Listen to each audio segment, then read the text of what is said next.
Aujourd'hui, on se retrouve pour une nouvelle vidéo. C'est la vidéo de l'année, comme tous les ans, c'est ce que je fais. On va faire une review sur toutes mes palettes de 2025. Voilà. Vous, quand vous la verrez, ce sera début 2026, janvier 2026, mais bon, c'est pas grave. Je vais faire deux parties différentes. Je vais faire un côté Beauty Bay et un côté toutes les autres marques. Tout simplement parce que Beauty Bay, tout ça là, c'est Beauty Bay. J'ai pas envie que la vidéo dure non plus 1h30, donc je vais vous montrer tout ça. On va faire Beauty Bay et d'un autre côté on va faire les autres palettes. On va commencer par Be Perfect. J'ai 4 palettes en collaboration avec la make-up artiste Stacy Marie. Donc on a la Carnival 3 qui est comme ceci. Voilà. On a la Carnival Interstellar et celle-là je trouve que c'est la palette qui est le mieux réussie dans les carnivals. Comme ceci. Ensuite, on a la Carnival XL, qui est comme ceci. Donc là, il y a un peu plus de tout. On a la Carnival The Antidote, qui est comme ceci. Ensuite, on a des palettes de chez Norvina, donc qui est la fille de Anastasia Beverly Hills. Donc c'est les grandes palettes comme ceci. On a la ABH, on a la bleue qui est comme ceci. On a la volume 3, la orange, comme ça. On a la volume 4, c'est sa palette de neutre, en gros.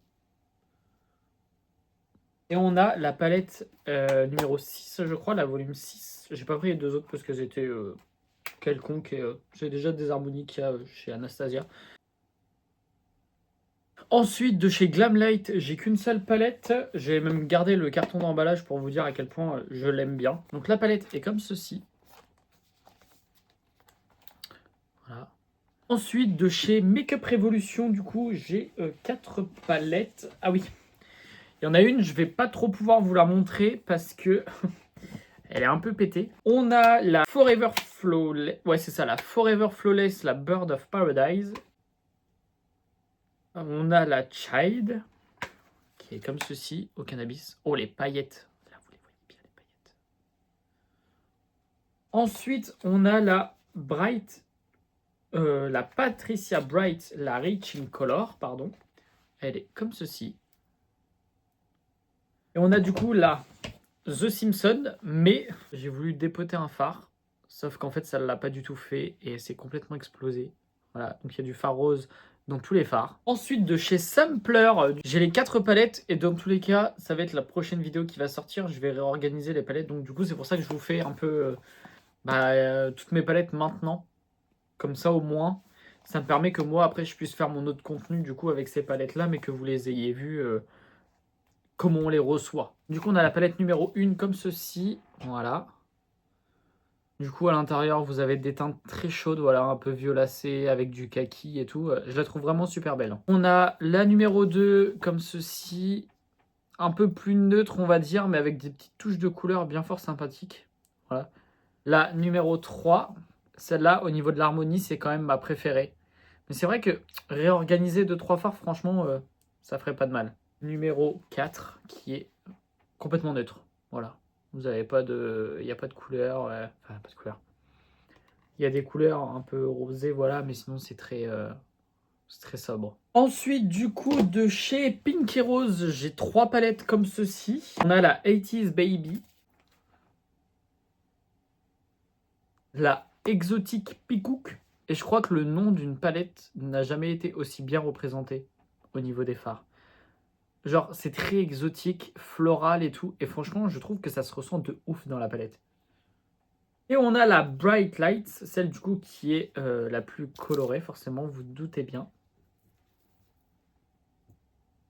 Et là, dans le fard Cupcake, vous avez des paillettes multicolores. Et enfin, pour finir, on a la Smoke Session de chez Melt Cosmetics. J'en avais pas une autre? Non, j'en avais pas d'autre. Donc, voici comment elle est. Et en fait, à l'intérieur, vous avez 2 fards mat et après, vous avez que des fards irisés. Et j'ai complètement oublié, mais derrière ce petit carton, On a Kaleidos aussi. On a aussi de chez Lethal Cosmetics la palette Conjuring que je vous ai montré dans un précédent haul. Comme ceci, voilà. Oh waouh. Oh waouh. Vous voyez le fard duochrome là, rose et vert, incroyable. Du coup, de chez Kaleidos aussi maintenant, j'ai pas mal de petites palettes. Enfin de petites, non mais pas forcément. J'ai là The Escape Pod qui est comme ceci. Voilà. Oh, les fards irisés, ils sont incroyables. Vraiment, ils sont incroyables. On a 2 palettes comme ceci. J'en avais une troisième, mais alors du jour au lendemain, elle a disparu complet. Je ne sais pas où elle est. On a la Astro Pink qui est comme ceci. Et on a la Futurisme 5, la Electro Turquoise, comme ceci. Et ensuite, on a un lot de petites palettes comme ceci. Pour celle-ci, j'ai pas les noms. Ça s'est complètement décollé, donc je ne pourrais pas vous dire. Pour les 2 autres collections, je pourrais vous dire du coup. On a la Flowing Ways et on a la Glowing Iris. Voilà. Donc, petit quad comme ça. Bon, sympathique, mais ça casse pas 3 pattes à un canard. Après, Kaleido, ça reste quand même de la bonne qualité. Voilà. Celle-ci, plus dans les violacés. Voilà. Comme ça.